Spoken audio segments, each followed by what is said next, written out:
So we'll get started with the first sample that I have here, and that is they have chosen a template called Ever Elegant, and we got a 3-pose postcard. It's one of a newer design, so it's laid out a little differently. So I thought this might be a good one to look at. Not a whole lot different, but a little bit different. So we'll get started here. Let's start with the text. I don't even know if we ever edited text. I got to think about this, but so this one has paths on it so that your text will flow around the shape here. So that's a nice thing. So let's get going here with Timothy and Samantha. Let's see how this looks. Yeah, so I was wondering if that would kind of, so we're losing a little bit of the A there into the floral. I see the A. I wonder if we just come on in and locate those guys. That's corners. There we go. So I would honestly, if I ran into this, there's two ways we could adjust this. So we could come in, you can see we just got a little leaf there, right? So the easiest way would be, or one of the straightforward ways would be to shrink the font, right? We could do that and change things. We can also change the spacing. If we go to a negative spacing, we can start to draw it in, but as you can see, we really got to kind of pull it to get it. The last thing is we could actually make a modification, and this might be kind of fun to do. Since I don't know how much you guys play with kind of hiding elements when you don't want them, even when they're together. So as you know, all these are together. So what we can do is we're going to create or use our lasso tool. We're going to just draw around this element giving us a problem. I thought you were going to just move that over, or you're looking to remove it. So yeah, I'm just going to make it disappear. I'm going to do select invert, and then I'm going to put a layer mask over that, and you'll see that it just got rid of it. I didn't delete anything. Like I can disable it and bring it back. But I have a layer mask, and I don't have to mess with my fonts. I can leave everything as it was and still be able to see it. It doesn't really change the design, but it just makes it breathe a little bit more there for them two longer names. I don't know if you've ever done that or not, but I thought that might be an interesting one to do. Well, just abbreviate Tim and Sam. It might be a lot easier. What's that? Abbreviate Tim and Sam. Yeah. Well, they entered in Timothy and Samantha, so we want to make sure we get that on there, or you know how that goes. They may not be too happy with us. And see, this event's happening. They would like it to say November 11th. And then we are actually at another country club, it looks like. So do that in there. Now let's see what this these colors look like. I haven't even done the samples, so I don't know what we're dealing with here. Let's see what we got to color match.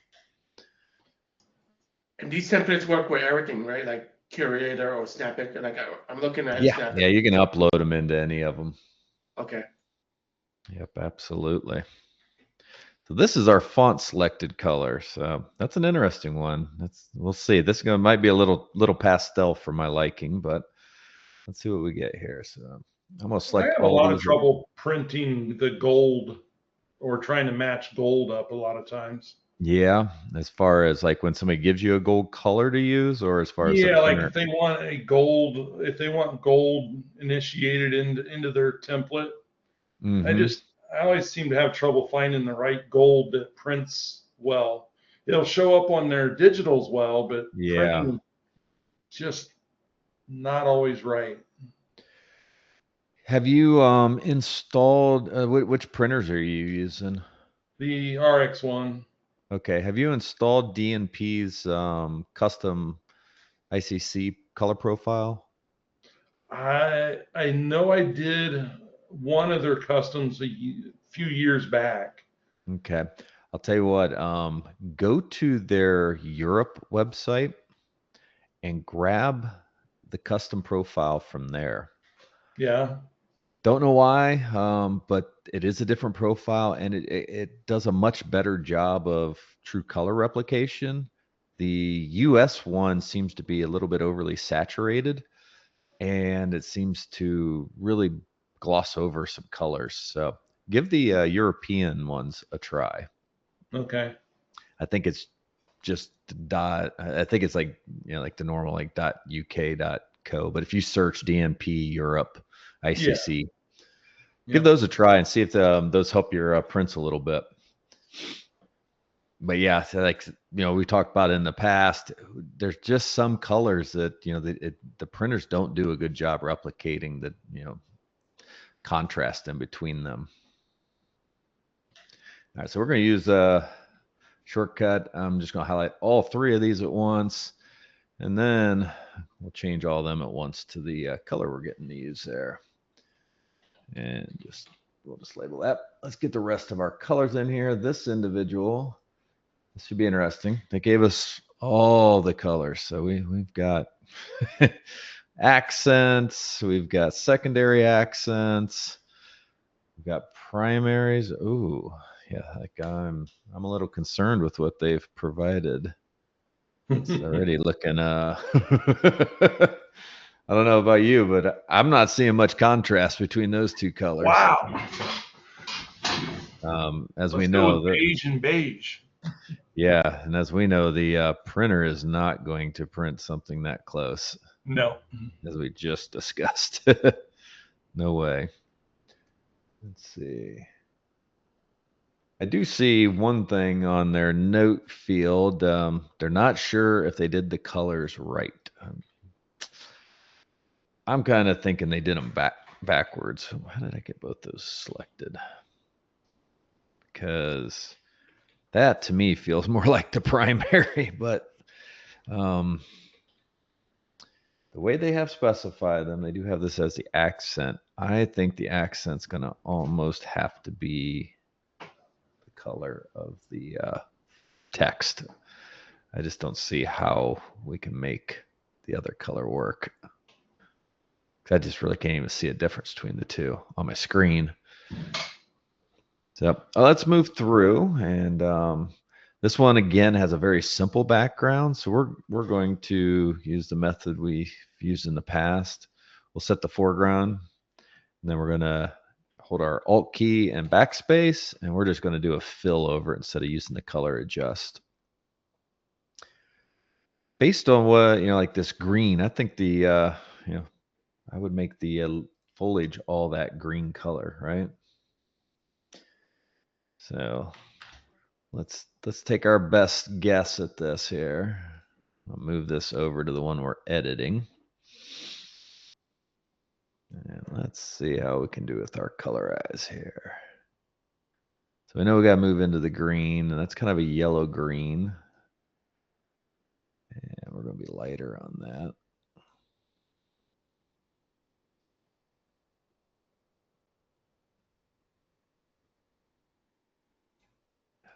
Right in that sweet spot.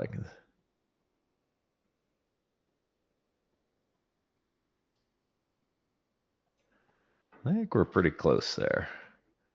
I would call that probably good. I don't see a printer seeing any difference. So another thing we had talked about is kind of remember what we've used here as far as our color codes. So there's a couple things you can do. You can do in the past, we've combined some layers.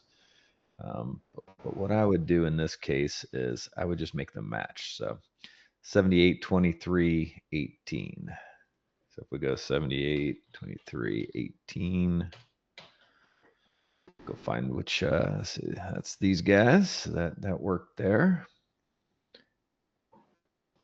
Now, where is that mystery one hiding? Right there. Okay. The dot? Yeah, we're going to do that one too. Yeah, I used this template a couple weeks ago. Oh, okay. And yeah, I forget where I found the dot, but I finally got the dot turned turned to the color I needed it for. Now the dot is in the text field. It is actually a. Is it just a dot in the text field? It is. So make him the same. So as you can see right there, it is. There it is. Now remember the trick. If you can't find a layer, click auto select and go click on whatever you're trying to click on it. Yeah. That'll take you right there. All right. So as you can see, our font all but disappeared. So we know that is not going to be a good color for our font. And I'm afraid even that's going to be too light. Yeah. And you know, the brown or the greens are already, we've already put them through. We don't really want to make those gold. I think that I would probably do a shade off of it to try and get them a little bit more contrast. And just let them know. Yeah, just let them know that, you know, like we're just unable to direct match that due to, you know, the printer won't be able to print it out and that they're just too uniform. The flip side is like I guess you could always use one of their accents as the primary, but definitely would go through an approval process for that with them to make sure that they're okay with that. Yeah, that one's, I think that's how I would send it over to them. I just can't get over how both of them just disappear. Like they're literally the same color code they gave us. So I think I would, this is what I would send to the client on this one. You guys want to walk through exporting again? Have you guys been doing the single overlay since we've been doing these at all? Or are you still doing background, foreground? As far as sending it to the yeah, or when you're using it into your in your software. Yeah, I throw photos in there in the photo boxes for them. Mm-hmm. I try to, like, they'll pick which backdrop they're using, and then I try to find a photo from one of my past events and throw that backdrop in there so they can kind of see what their backdrop is going to look like. Yeah, no, that definitely helps them visualize and lets them know if they've selected a purple backdrop that it's really not going to go with these colors. Yeah. Kind of, that's what I ran into is they were picking such way different backdrops than what their templates were. Yeah, no, I experienced the same thing. I know exactly what you're talking about there. Well, I'm going to go ahead and just, we're going to export the way that a lot of the modern apps are, well, definitely all of the iOS apps want, which is a single overlay. So I'm going to hold down my control button. I'm going to left click right on the coordinates image, this thumbnail here, and that gives me my dancing ants. Select and go inverse. Then I'm going to click on background, but first I'm going to hide the coordinates. I'm going to click on background. I'm going to come down here and do a layer mask. Now I have transparencies in the background, and I can just do an export as, select PNG. Then I can save that out as a single file that will upload into any of the PhotoBoost softwares. So older Windows-based ones and new iOS ones, they all will accept just a single overlay. Okay, can you redo those steps for me one more time? Yeah. So, and I do have a video on the YouTube channel about this, but okay. So you're going to go left click. You're going to locate the thumbnail and the coordinates, so right under the photo spots. Click on it while holding the control button, and you'll see now there are what I've always called dancing ants. It's a marquee select box. Yep. Then we're going to go select inverse, and that's going to deselect the squares from here and select everything else. Yeah. Then I like to hide this so I can see that it worked. And then I want to make sure that I have background layer group selected. So that is the topmost. So it can cut a hole through it. Yep. And then we're going to come down here and we're going to click right on a layer mask. And then that'll hide that away. And the nice thing is non-destructive. So if we disable the layer mask, it's all there still. So I like to use masks a lot because you don't have to destroy anything inside of a design. Right. And then you'll just export this out as a PNG with transparency. And yeah, so that'll work with any of them. Nice. So this one looks like an easy one. I was running a little bit behind, so I just grabbed the first 3 that came up in the list here. So this is a 3-up strip. This is a reunion. This one, when I was looking at it, we've got 2 different texts. So we've got class of for graduation already kind of programmed in there, and then a class reunion one. So we've got the most generic that I've ever seen. It is literally red, white, black, and blue. Those are the colors specified. There's no color codes. They're not picky, apparently. They just want something simple. So we can definitely make that happen. Looks like, again, we've got some elements here underneath, and those are actually affecting. I'm expecting that. So that's actually affecting the outer, like, film strip points there. And we've got the film strip itself, and that is the color we're probably going to try to adjust on this. I don't know. It might take away from the film look. Now, this is an older one. Designer wasn't thinking about the film being edited. You know what? Let's try something different, actually. I got an idea. So let's go set a blue. Since they didn't tell us otherwise, we'll make it a strong blue. Blue is blue. Blue is blue. We're going to fill that, and obviously we're going to have some nothing too exciting there, but I don't know how this will look. Let's see here. I think if we come in and play with the layer type, we might be able to, could have actually still get that blue with kind of the film effect. I don't know. I think I would probably go down this path and see what the client says ultimately. But we do have text in white, but they do have red and black as colors also. I mean, the black, could argue that leaving the layer as black would be fine too. I think maybe we'll go around the overlay here. Yes, we've already got a bit of black going on that. So let's come in here and it's been many years since I used a film strip one.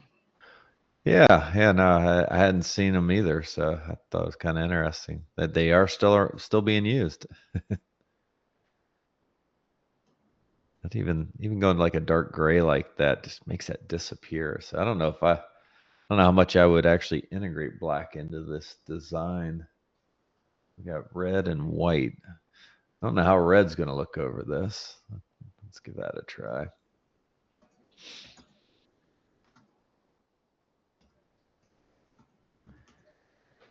Maybe black could just be the shadow of the font.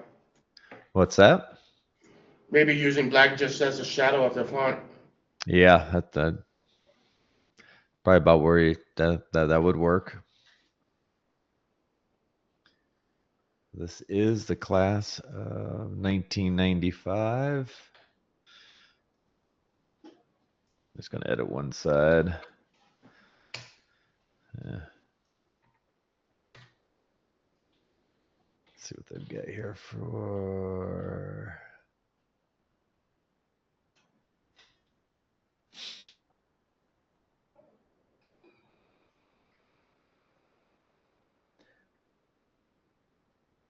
What happened on my thing here?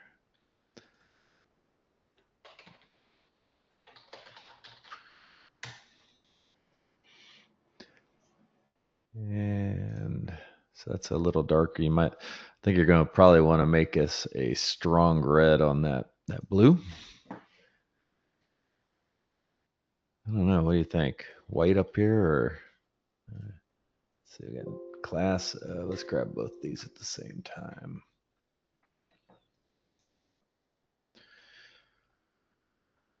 We know black's not going to work. I think just probably sandwiching the red like that probably would work. They have no text for up at the top, so I don't know what you normally do. If they don't provide something for up there, I usually will go ahead and pull that out. If I grab the right one, that's always helpful. There we go. And then we'll go ahead and do the old half strip trick that we had discussed last week. Or those using again the more modern ones. Canvas size, we're going to anchor center left. We're going to cut the width in half. And we're going to repeat canvas size, and we're going to go center right, get rid of the 20 pixels and the extra 44 pixels there. And then we have a strip that will work within Snappic, Curator, Darkroom booth. But it'll work with all of those. Again, you're going to probably want to do the hiding on the bottom here, and then export that out again as a PNG, and that should import into any of your softwares. So if you ever need to for the software, if you're doing some custom programming in there, you can always come here and find your width and height real quick by going to image size.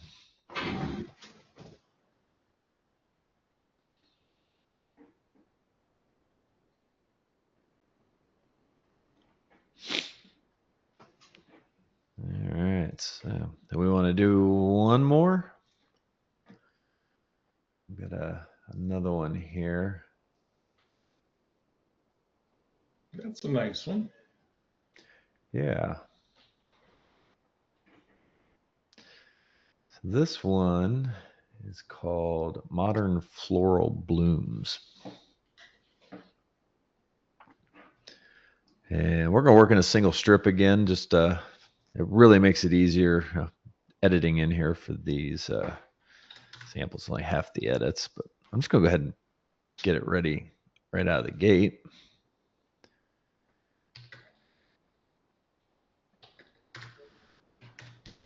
All right, there we go. All right, so what do we got for colors this time? Let's go make our color layer.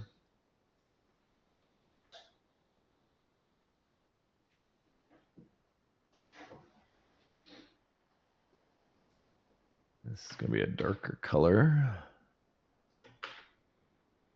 That's kind of like a teal or dark sea foam. I don't know, maybe that's something like that. And we do have an accent color provided. Oop. Just forget to deselect that. There we go. And then white for text. So we don't need to draw that out. We've already got white text. All right, so let's integrate this in. I think we'll have some fun with. I'm going to use a slider and see how close I can get to this and how quick.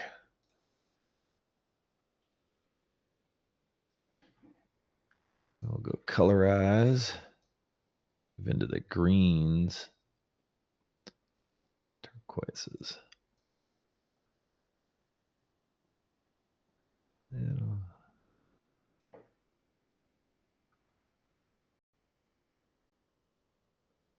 Ooh.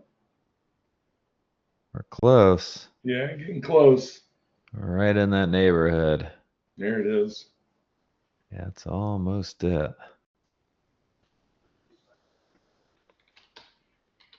I think that's it. Yep. That was pretty quick. All right, so we got our background color. We're going to, again, I like to actually, I have a little screenshot tool that I use, and I'll pull that off to the side so I can look at that. Uh-huh. Makes it a little easier. Oh, this is one of the multi-layer ones. Sometimes I get a little excited on how many layers they provide, and I don't always catch it. All right, navy badge. So I do like the number of layers that they provide, just because it gives us more, I guess, more control over every single item. right. Sometimes you can group though, and then you can it's easy enough to split things back apart. All right, so now we've got our teal there also. So those are a nice match. I'm thinking we'll do the decorative frames. See if we can get. I think that's probably called like marigold. I'm thinking that color is. Might be wrong, but where? This is where it's going to get fun. Okay, so this is really busy down at the bottom. I see. I do like in the new Photoshop, you can just hover over elements, and it shows you where the element lives.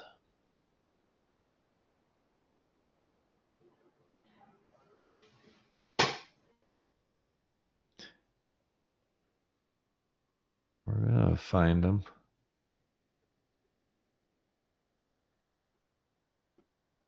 Oh, there we go. How about the ones named frames?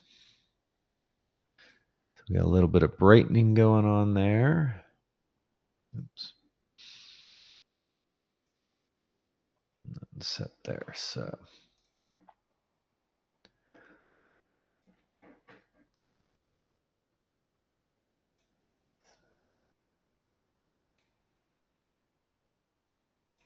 let's see. We got those off.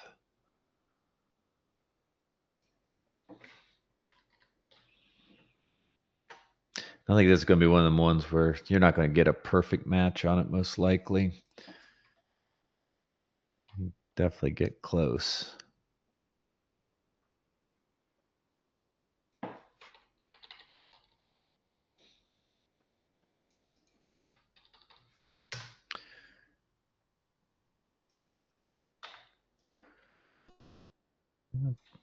Pretty close, I think, there. We've got accents in different colors, so you got some tones and Right. You can get shades. The But flat spot of the triangle there is what you're looking to match. yeah. You're right, though. That'd be hard to match up that one. Yes, I think that's probably about as good as we're probably going to get on that one. Those are definitely in the same color space. Yeah. Don't know if I would try anything with the flowers on this one. Sometimes the brides really want the flowers to be changed too.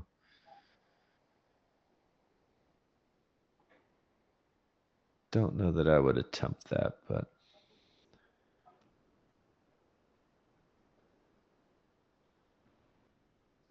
for fun, we're going to.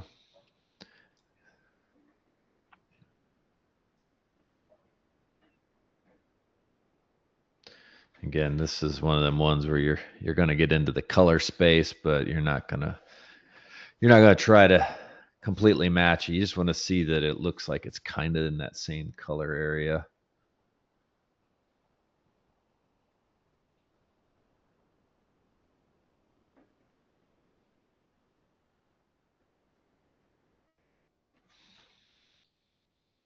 Start getting red. I think that's probably right in there is where I would keep that one also. Let's go ahead and make some flowers that way. Go find our other ones. This one too.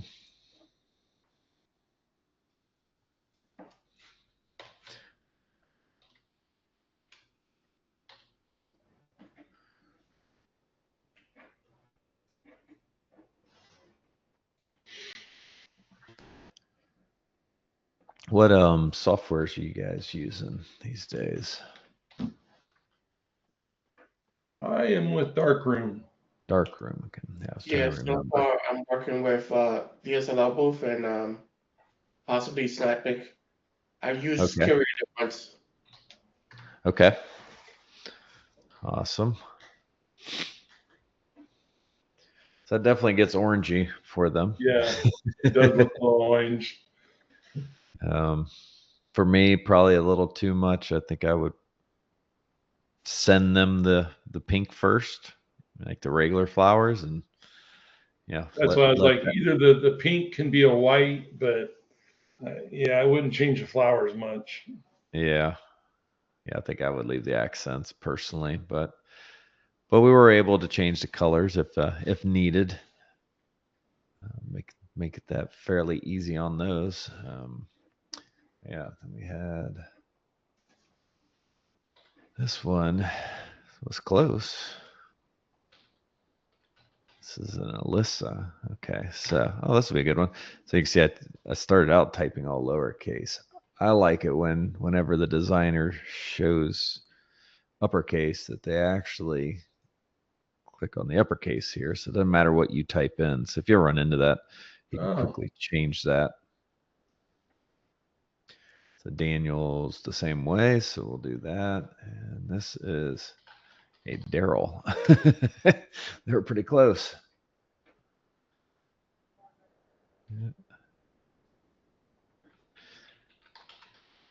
November 15. I like the way they did the date on that one.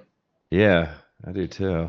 It's always fun to pull these up and kind of see how things were. There's just so many of them. Yeah, I think that's what I would definitely ship to them, and let them see which color of flowers. I think I would probably send over the sample kind of like this and say, get kind of your choice here, or maybe do both of them, whichever way Hey works Mike, better. Yeah. once you join as a club, what does the price come down to? I'm just trying to get an idea Oh, for the discount club, for the discount club, correct? $8. $8? Yeah. Yep. So yeah, the discount club, it's $8 a template as a discount club member. And then I've got something new coming out. I'm hoping at the beginning of the year, maybe before the end of the year, that's going to offer even more downloads. But at some point, it's how many events do you do too? So that was always kind of the balance I did. Like, somebody doing, if you're doing one event every weekend, 50 events a year, we always looked at doing tiers for that. And that was kind of where the discount club was based around was, you really do start to get quite a bit ahead as you move past the 12. So yeah, so discount club versus template club VIP, which is the old one. They pay off at the same time. That was kind of where the pricing came from on those. That's also how we innovated with like the widgets. Like widgets, 12 years old for us. I think some of the others are starting to copy on it, but we've got some new stuff coming to that. Yeah. I was going to use a widget through Check Cherry's integration, but I may not be using Check Cherry in the long run. So I got to figure out how to be able to use the widget. Well, the Within my web. widget's actually never designed for Check Cherry. There's a custom Check Cherry integration, but it was always designed to be used in your website, not through their third party. So you All right. don't need Check Cherry at all. All right. I may need to talk to you on the side note with that option to be able to put it in my website. Yeah.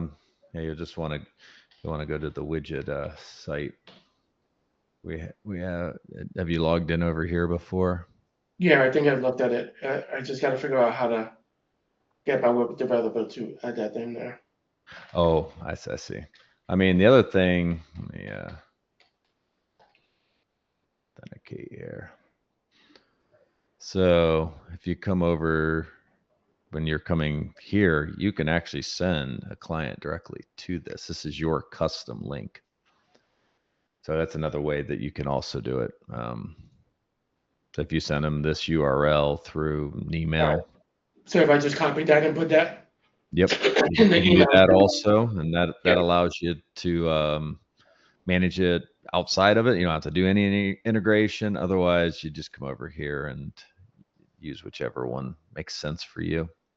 I don't know if you got a WordPress or the Wixes and the Squarespaces, they all change their stuff all the time. So you're always kind of having to decode a little bit in there, it seems like. So my website go ahead. It's on their own platform. It's called Brandio. Mm. They're out in the UK. Okay. So I want to know how that works. Yeah, JavaScript would be the preferred way. That's the raw HTML method. So this is like what they would stick into the page where they want it to display. Okay. But the easy way is just copy this right here, and you can send that to your clients, and behaves just like it was embedded in your website. And they'll be able to filter the same way we can on your website, right? Yes, yeah. So anything that you change under your offered layouts will be immediately reflected there. All right, great. Thanks, So Mike. how many Angel? How many events do you do a year? Oh, that's easy. 0. I'm still getting started. I did Oh, one. so you're brand new then. Yeah, I am brand new. My background is DJ, and I'm trying to get away from DJing and put all my emphasis now on photo booths. So I got the booths. I got the website. Now it's just trying to get the leads, and platforms that I'm on really suck, like the Bark and the Bash. They're just like really low quality leads. So my next approach is trying to get ads out to like Facebook and stuff like that. I can't afford Google ads right now, but I'm trying to Google. Yeah. Did you set up your My Business page on Google and Bing? No, not yet. That's the next step I got to do as well. I would recommend doing that when we're done here. That's free advertisement for a local search. So I got it. You have articles on how to do that? I don't even know how to do that. No, unfortunately I don't. But if you do a quick Google search on setting up my business page through Google, it will. And they want you to set up, so that they've got some good stuff. They got AI there that'll help you walk through it too, that you can ask questions, use AI reviews. But I would do that right away. That's free advertisement for yourself,